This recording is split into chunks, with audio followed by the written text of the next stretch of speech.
నైరుతి బంగాళాఖాతంలో పెతాయి తుఫాను తీవ్ర రూపం దాల్చనుంది. రానున్న 12 గంటల్లో తీవ్ర తుఫాన్గా మారే అవకాశం ఉంది. మచిలీపట్నానికి ఆగ్నేయంగా 590 కిలోమీటర్ల దూరంలో కేంద్రీకృతమైంది. రేపు కోస్తాంధ్ర అంతటా భారీ నుంచి అతి భారీ వర్షాలు కురిసే అవకాశం ఉంది. మరోవైపు విశాఖలో సముద్రపు అలలు ఎగిసిపడుతున్నాయి.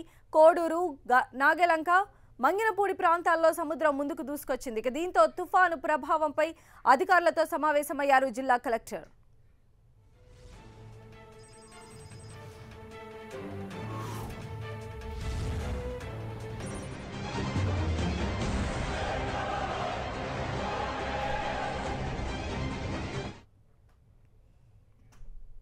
బంగాళాఖాతంలో పెతాయి తుఫాను కొనసాగుతోంది. కాకినాడ, విశాఖపట్నం మధ్య తీరం దాటే అవకాశం ఉందని వాతావరణ శాఖ అంచనా వేస్తోంది.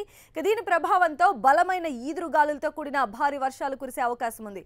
తుఫాను ఏ దిశగా కదులుతోందన్న అంశంపై మా ప్రతినిధి జార్జ్ మనకు మరిన్ని వివరాలు అందిస్తారు.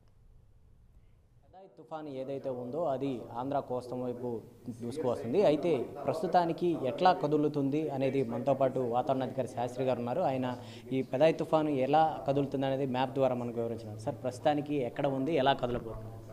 ఇది రోజు ఉదయానికి సుమారుగా ఈ ప్రాంతంలో ఉందండి. ఇది యాక్చువల్గా నైరుతి బంగాళాఖాతము, కానీ దీని తుఫాన్ అంటే పలాయసులు ఉందన్నమాట. మొత్తం ఏరియా అంతా ఉంటుంది కాబట్టి నైరుతి బంగాళాఖాతం అడ్జాయినింగ్ పశ్చిమ మధ్య బంగాళాఖాతం అనమాట. వెస్టర్న్ బేలో ఉంది. కానీ ఇది ప్రస్తుతానికి ఇక్కడ నుంచి మనకి ఉత్తర వాయువు దిశగానే పయనిస్తుందని ఎక్స్పెక్టేషన్ అనమాట. అందువల్ల ఇది ఇక్కడ నుంచి బయలుదేరి ఇది సుమారుగా ఉత్తర వాయువు దిశగానే పయనిస్తూ మనకి సుమారుగా మచిలీపట్నం, కాకినాడ మధ్యలోనే తీరం దాటే అవకాశం ఉంది.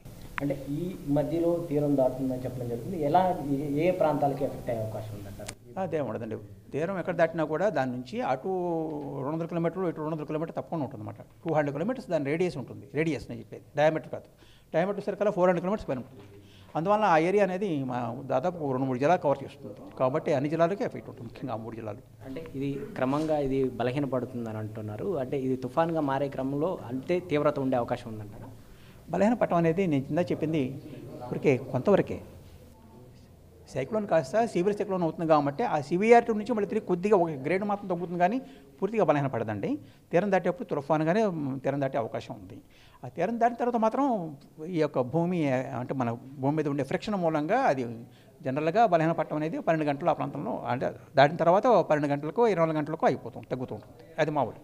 ఇది ప్రస్తుతానికి ఇక్కడ ఉన్న ఏదైతే పెదాయి తుఫాను ఉందో ఇది క్రమంగా ఉత్తర వాయు దిశగా పయనిస్తూ ఏదైతే ఈ మచిలీపట్నం ఏదైతే ఉందో ఈ మచిలీపట్నం అలాగే కాకినాడ ఈ రెండింటి మధ్య తీరం దాటుతుందని వాతావరణ అధికారులు చెప్పడం జరుగుతుంది. అయితే ఈ ప్రధానంగా ఈ కళింగపట్నం, భీమునిపట్నం, విశాఖపట్నం, అలాగే గంగవరం, కాకినాడ, మచిలీపట్నం, నిజాంపట్నం, వాడరేవు, ఒంగోలు అయితే ఈ పోర్టులు ఏవైతే ఉన్నాయో ఈ పోర్టులు అన్నింటినీ కూడా 3వ నెంబర్ ప్రమాద హెచ్చరికలు అనేవి జారీ చేయడం జరిగింది. మనం ఒకసారి గమనించినట్లయితే ఇది ప్రస్తుతం ఇది ఉత్తర వాయు దిశగా కదులుతూ ఉంది. ఇది రేపటి సాయంత్రానికి కల్లా ఇది తీరానికి అత్యంత సమీపంగా చేరుకోనుంది. అంటే ఇది తీరానికి వచ్చే కొలది ఇది రాగల 12 గంటల్లో తీవ్ర తుఫానుగా మారి క్రమంగా ఒక ఇన్సెంటివ్ తగ్గి అంటే తుఫానుగా ఇది ఈ మచిలీపట్నం ఏదైతే ఉందో ఇక్కడ ఈ మచిలీపట్నం అలాగే కాకినాడ ఈ మధ్య ఇది తీరం దాటుతుందని వాతావరణ అధికారులు చెప్పించింది. అలాగే ఈ మచిలీపట్నం అలాగే కాకినాడలో గాలుల వేగం ఎక్కువగా ఉంటుంది, అలాగే వర్ష ప్రభావాలు కూడా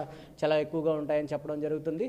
మొత్తం మీద ఈ మచిలీపట్నం, కాకినాడ మధ్య తీరం దాటుతుందో అధికారులంతా కూడా అప్రమత్తంగా ఉండాలని కూడా వాతావరణ అధికారులు చెప్పడం జరుగుతుంది. అయితే ఇది ప్రస్తుతానికి బలంగా గంటకు ఏదైతే ఇక్కడ ఉన్న తుఫాన్ ఏదైతే ఉందో ఇది గంటకు 13 కిలోమీటర్ల వేగంతో పయనించడం జరుగుతుంది. ఇది పయనించే క్రమంలో కూడా గాలుల వేగం అత్యధికంగా ఉంటాయని కూడా వాతావరణ అధికారులు స్పష్టం చేయడం జరుగుతుంది. ఏదేమైనప్పటికీ రేపు సాయంత్రానికి మచిలీపట్నం, కాకినాడ మధ్య ఇది తీరం దాటనుంది. కెమెరా పర్సన్ శ్రీధర్తో జార్జ్, 10 టీవీ, విశాఖ నుంచి.